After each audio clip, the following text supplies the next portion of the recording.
Halo teman-teman, selamat datang kembali di Gia Academy YouTube channel.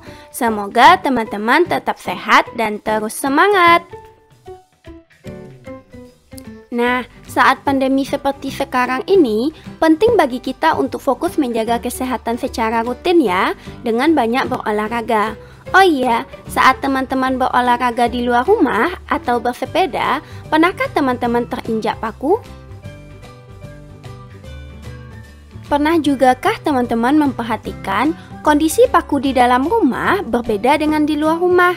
Biasanya, paku di luar rumah lebih cepat berkarat dibandingkan dengan paku yang berada di dalam rumah. Kira-kira apa yang menyebabkan paku menjadi lebih cepat berkarat? Apakah karena terpapar sinar matahari? Atau karena diguyur hujan? Atau karena suhu udara luar? Paku yang lebih cepat berkarat tadi merupakan proses kimia secara alami yang mengalami laju reaksi karena beberapa faktor. Jadi, di video kali ini kita akan bahas lebih lengkap tentang faktor yang mempengaruhi laju reaksi. Ikuti terus videonya sampai selesai ya. Perubahan benda yang terjadi secara kimia akan mengalami laju reaksi. Sebelumnya, kita sudah tahu bahwa laju reaksi terjadi dengan berkurangnya konsentrasi per reaksi atau bertambahnya jumlah hasil reaksi setiap satuan waktu. Jika P adalah per reaksi, maka P akan mengalami kecepatan pengurangan konsentrasi. Dan jika Q adalah zat hasil reaksi atau produk, maka Q akan mengalami kecepatan bertambahnya jumlah hasil reaksi dalam waktu tertentu. Laju reaksi ini dapat dirumuskan menjadi V sama dengan minus delta P per delta T dan V sama dengan plus delta Q per delta T. V merupakan laju reaksi dengan satuannya molaritas per sekon dan T adalah waktu dalam sekon. Tanda minus menandakan zat bereaksi berkurang, sedangkan tanda plus menunjukkan produk reaksi bertambah. Nah, teman-teman, laju reaksi ini dapat dipercepat dengan beberapa faktor, yaitu luas permukaan, suhu, konsentrasi, dan pengaruh zat katalis. Kita akan membahas semuanya satu persatu ya. Faktor pertama, luas permukaan. Jika kita lakukan percobaan dengan 3 gelas berisi air, ketiga gelas ini akan kita masukkan gula merah dengan bentuk dan ukuran yang berbeda. Gelas A kita masukkan gula merah utuh berbentuk balok. Kemudian air pada gelas B juga kita campur dengan gula merah berbentuk butiran. Dan terakhir gelas C kita masukkan gula merah kepingan berbentuk persegi panjang. Menurut teman-teman, gula merah manakah yang lebih cepat larut? Pada gelas A, B, atau C? Ternyata hasilnya gula merah berbentuk butiran pada gelas B lebih cepat larut dibanding gula merah berbentuk lain. Jadi, bagaimanakah pengaruh ukuran kepingan zat padat terhadap laju reaksi? Oke, dari percobaan tadi kita tahu bahwa semakin kecil ukuran partikel, maka permukaan bidang sentuh akan semakin luas dan tumbukan yang terjadi pada bidang permukaan semakin banyak, sehingga laju reaksi semakin cepat. Jadi, semakin kecil ukuran partikel, laju reaksinya akan semakin cepat. Faktor kedua yaitu suhu. Bisa kita amati dengan contoh berikut ini. Dua panci A dan B berisi air yang berbeda. Panci A berisi air yang dipanaskan dan panci B berisi air biasa. Kedua air pada panci sama-sama kita campurkan dengan gula. Nah, dengan kondisi ini, menurut teman-teman, gula pada panci manakah yang lebih cepat larut? Ya benar, gula yang kita masukkan pada panci A berisi air panas akan lebih cepat larut. Bagaimanakah hubungan antara suhu dengan laju reaksi? Nah, suhu yang tinggi akan membuat partikel dalam larutan bergerak lebih cepat, sehingga kemungkinan partikel untuk bertumbukan semakin besar, dan laju reaksi akan terjadi lebih cepat. Jadi, semakin tinggi suhu, laju reaksinya akan lebih cepat. Hubungan antara suhu dan laju reaksi ini ditetapkan dari suatu percobaan dengan data sebagai berikut. Dari data dapat kita lihat, setiap kenaikan 10 derajat Celcius, maka laju reaksi mengalami kenaikan sebanyak 2 kali semula. Ini menunjukkan suhu memiliki hubungan yang sebanding dengan laju reaksi. Laju reaksi akan meningkat sesuai dengan kenaikan suhunya. Jadi, hubungan kuantitatif perubahan suhu terhadap laju reaksi dapat dirumuskan menjadi Vt sama dengan delta V pangkat delta T per A kali V0. Vt adalah laju reaksi akhir. Delta V adalah kenaikan laju reaksi. V0 adalah laju reaksi awal, satuannya dalam molaritas per sekon. Delta T adalah perubahan suhu, dan A adalah kenaikan suhu dengan satuan derajat Celcius. Oke teman-teman, faktor ketiga yang mempengaruhi laju reaksi adalah konsentrasi. Untuk melihat pengaruh keduanya, mari kita perhatikan labu Erlenmeyer A dan B berikut. Keduanya berisi asam klorida dengan konsentrasi larutan berbeda.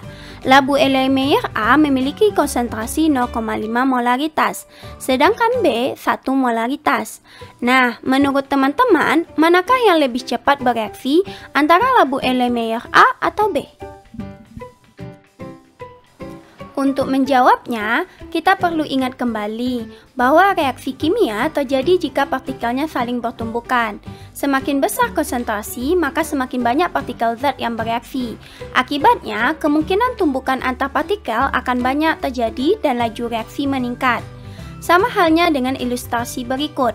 Manakah yang lebih mungkin terjadi tabrakan? Di jalanan lengang atau jalanan yang padat? Pastinya di jalanan yang padat ya. Berarti, labu Erlenmeyer B lebih cepat bereaksi dibandingkan A. Jadi, semakin besar konsentrasi suatu zat akan semakin pekat suatu larutan dan banyak partikel yang dikandungnya. Akibatnya, semakin banyak kemungkinan terjadi tumbukan, sehingga laju reaksi menjadi semakin cepat. Oke teman-teman, kita lanjut faktor yang keempat, yaitu katalis. Nah, tahukah teman-teman, saat kita makan nasi, karbohidrat yang ada pada nasi akan dicerna di lambung dengan bantuan enzim maltase dan air, sehingga memecah maltosa menjadi glukosa. Enzim maltase inilah yang menjadi katalis pada proses pencernaan kita. Jadi, apa itu katalis? Katalis merupakan suatu zat yang dapat mempercepat laju reaksi kimia pada suhu tertentu, tanpa mengalami perubahan atau terpakai oleh reaksi itu sendiri, sehingga pada akhir reaksi zat tersebut dapat diperoleh kembali. Katalis ini akan mempercepat laju reaksi dengan cara mengurangi energi aktivasi. Ada dua jenis katalis homogen dan katalis heterogen. Katalis homogen adalah katalis berada dalam fase yang sama dengan reaktan. Biasanya, katalis dan reaktan berada dalam satu fase tunggal berwujud cair atau gas. Contohnya, asam sulfat, natrium hidroksida, kalium hidroksida. Sedangkan, pada katalis heterogen, katalis dan reaktannya berada dalam fase yang berbeda. Biasanya, katalis berwujud padat, seperti logam nikel dan platina, yang banyak digunakan dalam industri-industri untuk menghemat biaya produksi. Katalis mempercepat laju reaksi dengan menurunkan energi aktivasi. Kondisi ini mengakibatkan tumbukan efektif menjadi lebih sering terjadi. Nah, berarti semakin banyak katalis, energi aktivasi akan semakin turun dan tumbukan efektif lebih sering terjadi, sehingga laju reaksi akan semakin cepat. Jadi, katalis sebanding dengan laju reaksi. Sampai di sini, teman-teman bisa paham ya? Selanjutnya, kita coba selesaikan soal-soal berikut. Soal pertama, pada soal ini teman-teman bisa lihat ada 5 gelas kimia yang berisi larutan Na2S2O3 dicampur dengan HCl yang memiliki konsentrasi dan suhu berbeda. Jika yang ditanya pengaruh suhu terhadap laju reaksi, maka kita cukup mencari gelas kimia yang memiliki konsentrasi sama tetapi suhunya berbeda. Pada gambar yaitu gelas 2, 4, dan 5. Jadi, jawaban yang benar adalah E, 4 terhadap 5. Soal kedua, terdapat tabel hasil percobaan reaksi P dan Q. Soal ini menanyakan faktor yang mempengaruhi laju reaksi pada percobaan 2 dan 4. Kita lihat percobaan nomor 2 dan 4. Keduanya memiliki suhu yang sama, namun konsentrasi Q-nya berbeda. Jadi, faktor yang mempengaruhi laju reaksinya adalah konsentrasi. Pada soal berikutnya, terdapat 5 tabung Erlenmeyer dengan konsentrasi, luas permukaan, dan suhu berbeda. Soal ini menanyakan laju reaksi yang hanya dipengaruhi oleh suhu dan luas permukaan. Kita lihat tabung Erlenmeyer yang memiliki konsentrasi sama, tapi suhu dan luas permukaannya berbeda, yaitu tabung Erlenmeyer 4 terhadap 5. Jadi, jawaban yang benar adalah E. Soal selanjutnya menanyakan penyebab laju reaksi menjadi cepat jika suhunya dinaikkan. Kita ingat kembali bahwa suhu yang tinggi dapat membuat partikel aktif bergerak sehingga menghasilkan energi kinetik. Jadi, jawaban yang benar adalah B. Soal terakhir, dari soal kita ketahui A sama dengan 10 derajat Celcius, delta V sama dengan 2 molaritas per sekon, V0 sama dengan 10 molaritas per sekon, T1 sama dengan 20 derajat Celcius, T2 sama dengan 80 derajat Celcius. Ditanya VT pada suhu 80 derajat Celcius. Untuk menjawab soal ini, kita gunakan persamaan VT sama dengan delta V pangkat delta T per A kali V0. Kita masukkan nilai yang sudah ada, sehingga diperoleh VT sama dengan 2 pangkat 6 kali 10 molaritas per sekon, dan VT sama dengan 640 molaritas per sekon.